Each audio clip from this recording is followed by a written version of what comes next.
আজকে ছোট্ট একটা প্রেস মিটের আয়োজন করেছি। যদিও এই তৎক্ষণাৎ সময়ের মধ্যে অনেক মিডিয়া হাউসকে খবর দিতে আমরা পারিনি। মোস্ট ইম্পর্টেন্ট ইস্যুস, এই রাজ্যের অনেকেই জানেন যে মণিপুরে জাতি দাঙ্গায় অনেক এলাকা এখন দাঙ্গার কবলে। আমাদের চিন্তা হচ্ছে আমাদের রাজ্যের more than 100 students, they are studying in different schools and colleges in Manipur, এবং তারা বিভিন্ন জায়গায় মণিপুরে অবস্থানরত।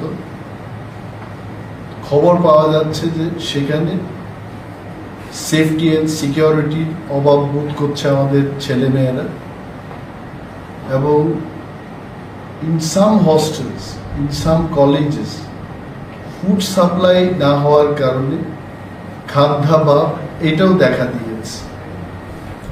And in the last 1 week, মণিপুরে যে সময়টাতে এই কমিউনাল ভায়োলেন্সটা হয়, সেই দিন থেকে আজ অব্দি এখন যে সময়টাতে আমি কথা বলছি, there is no response and reaction, any step taken by state government যে সেখানে স্ট্র্যান্ডেড স্টুডেন্টস তাদেরকে রাজ্যে ফিরিয়ে আনার কোনো ব্যবস্থা রাজ্য সরকার গ্রহণ করেছে। এই ধরনের কোনো পদক্ষেপ আমার নজরে আসে, এবং মাননীয় মুখ্যমন্ত্রীকে আজকে সকালবেলা এসে I reached the office of Leader of Opposition in the Assembly House at around 11 AM, এবং একটা চিঠি ইস্যু করেছি।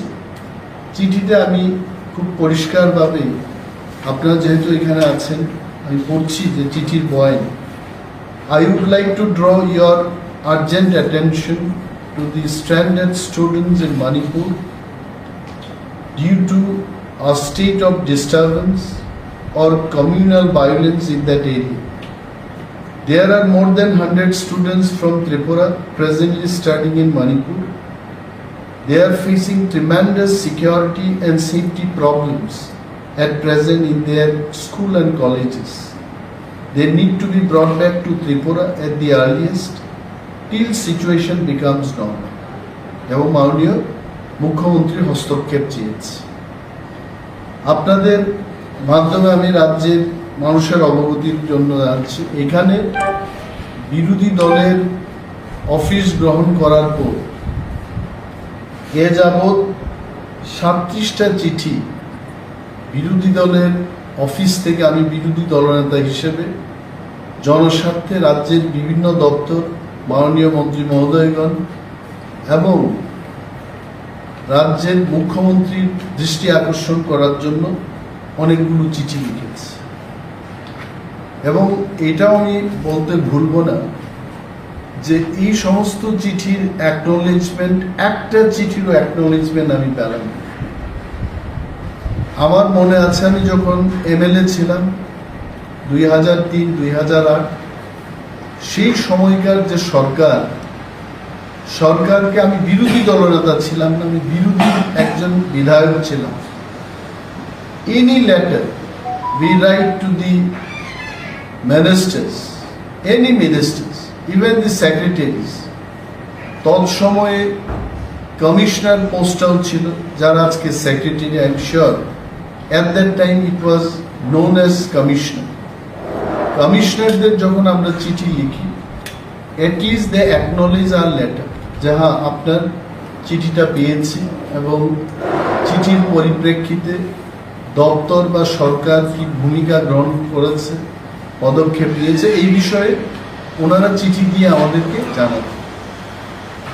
গতকাল এখানে এমএলএ হোস্টেলের পূজা উপলক্ষে মাননীয় মুখ্যমন্ত্রীকে আমি কাছে পেয়ে ওনাকে বলেছি এই কথা যে কোনো দপ্তরের থেকে, কোনো মন্ত্রী মহোদয়গণ থেকে বা ইভেন স্বয়ং মুখ্যমন্ত্রীর অফিস থেকে আমাদের লেটারগুলোর কি হয়েছে এই খবর কিন্তু আমাদেরকে জানানো হয়নি। আমি বলছি আমি চিঠি দিয়েছি, যেমন মাননীয় মুখ্যমন্ত্রীকে আমি 17/4/2023 একটা চিঠি ইস্যু করেছি বেঙ্গলি অ্যান্ড রোমান স্ক্রিপ্টে ককবরকে যেন প্রশ্নপত্র তৈরি করা হয়। সিবিএসই বোর্ডে এই চিঠি আমাদের হায়ার এডুকেশন বা এডুকেশন দপ্তর থেকে যাবে, এটা বিধানসভাতে আমরা আলোচনা করেছি। এই বিষয়ে রাজ্য সরকার কি পদক্ষেপটা গ্রহণ করেছে এই বিষয়ে জানতে চেয়েছে। Till date I have not been acknowledged or I have not been replied যে এই লেটারের কি হয়েছে। মাননীয় মুখ্যমন্ত্রীকে খোয়াই হাসপাতাল, জেলা হাসপাতাল ভিজিট করার পর, যেহেতু স্বাস্থ্য দপ্তর উনারই হাতে, উনি নিজেও একজন ডক্টর, ওনাকে আমি চিঠি দিয়েছি যে ডিজিটাল এক্স-রে মেশিনটা সেখানে অচলাবস্থার মধ্যে আছে, সারা জেলার রোগীরা সেই সুবিধা পাচ্ছেন এবং অত্যন্ত কম্প্যাক্ট এরিয়াতে এই হাসপাতাল চলছে। এটাকে অন্যত্র স্থানান্তর করা যায় কিনা, সেখানের পরিষেবা ডাক্তারদের সংখ্যা আরো বেশি করা যায় কিনা, সে বিষয়ে আমি চিঠি দিয়েছি। অফিসে বসে আমি এটা চিঠি লিখিনি। First I visited, interacted with the patients and doctors. আলোচনার পর যেটা আমার করণীয়, অফিসে এসে আমি ওনাকে চিঠি দিয়েছি। এটার কোনো উত্তর পেলাম না। আরডি পঞ্চায়েত, যেহেতু আরডি এবং পঞ্চায়েত ওনার কাছে আছে, এডিসি ভিলেজ কমিটি এবং panchayat, it is also with the honourable chief minister of the state. অনেকগুলো জায়গায় এডিসি ভিলেজ কমিটিগুলোকে পার্শ্ববর্তী এডিসির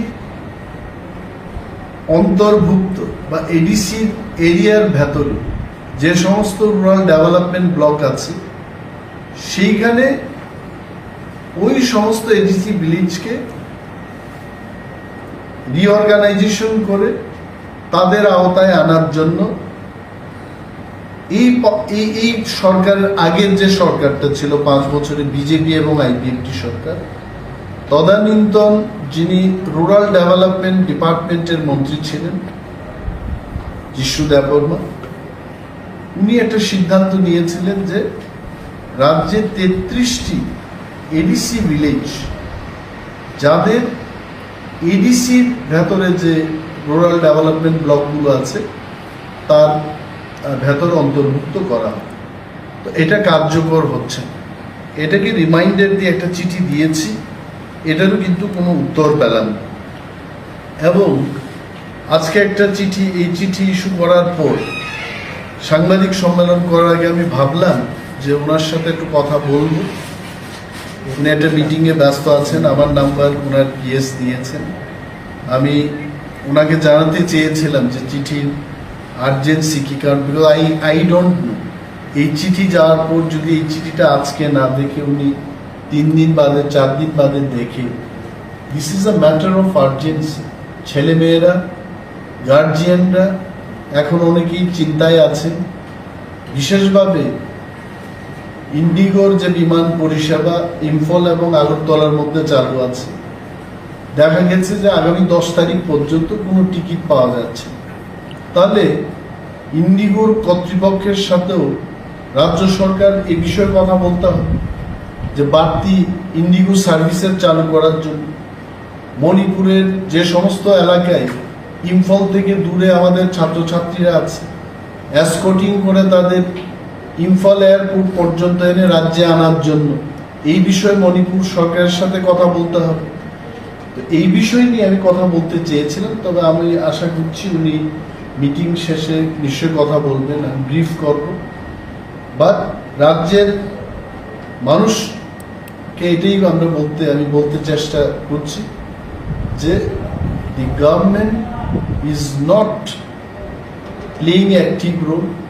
জনস্বার্থে আরো চিঠি লিখেছি যে খোয়াই জেলার অন্তর্গত অনেকগুলো জায়গায় শিলাবৃষ্টিতে যখন মানুষের ঘর বাড়ি ইত্যাদি ক্ষতিগ্রস্ত হয়েছে, সেই সমস্ত এলাকায় আপনারা যারা সংবাদ মাধ্যমের লোক আপনারা দেখেছেন, আমি নিজে কোনো কোনো জায়গায় পায়ে হেঁটে আমাদের পার্টির যারা কর্মীরা বা ভিলেজ কমিটির যারা চেয়ারম্যান মনোনীত মেম্বারসদের নিয়ে বিভিন্ন গ্রামে পরিদর্শন করার পর আমি চিঠিগুলো দিয়েছিলাম। I don't know exactly what is happening.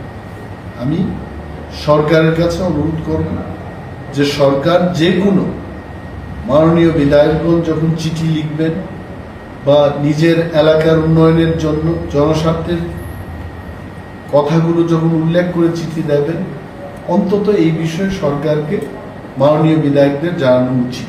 এটাই পরম।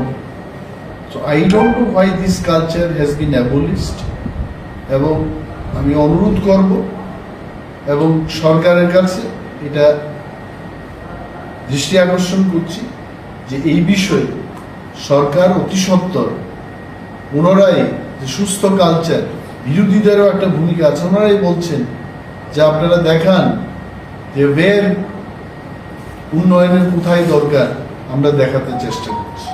Will cooperate with the government wherever they want us to show where development is required, এবং যখন মানুষের দরকার পড়বে, প্রয়োজন হবে, মানুষের স্বার্থের কথা যখন বঞ্চিত হবে, তখন সেখানে দাঁড়িয়ে আমরা মানুষের জন্য লড়াই করব। ধন্যবাদ। Sir, in that case, what is the scenario? The government, when we ask them, they say the scenario is not that. Even I asked the question that there are 3 states at least I know who are already evacuating their students. The government said there is no official report of any state evacuating the students, but today we have seen some of the states already received their students. What is the scenario right now? What is the threat perception over there? How panicked are the states? One thing Honorable Chief Minister must understand.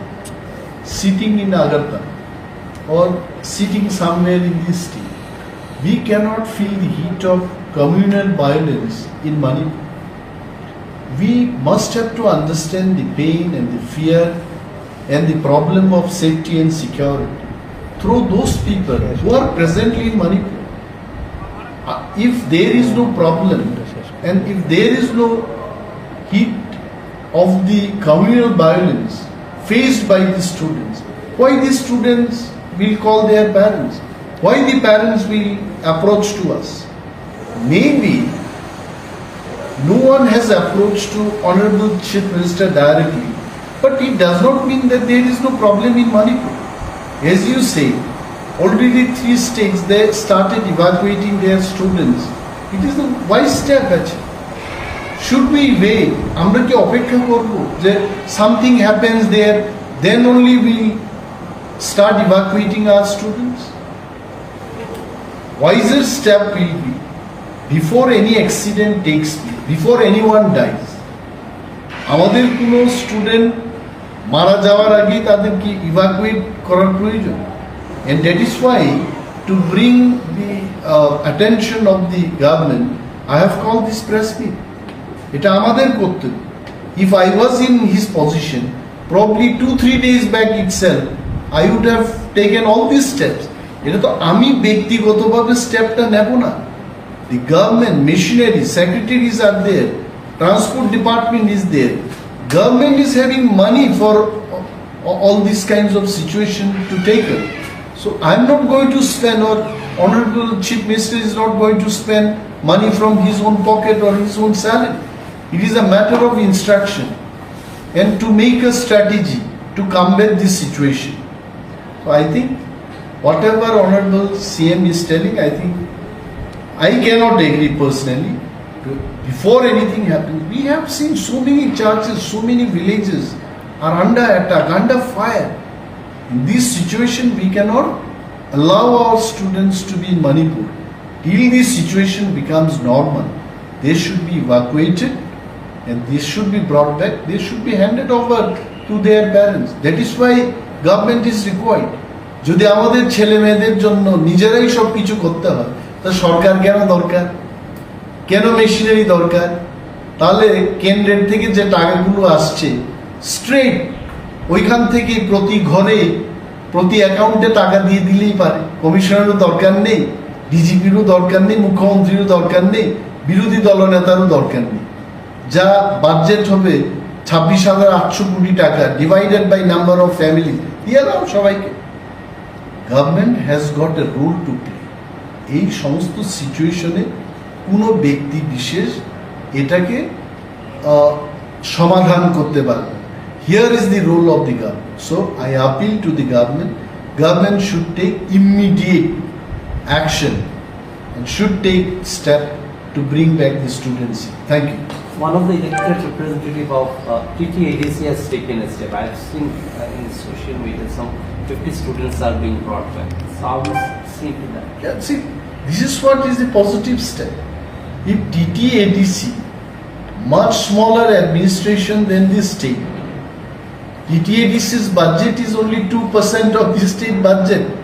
If TTADC can do this, why the state government is sitting quietly? It means state government is waiting some students to die there and then only they will take this step. This is wrong.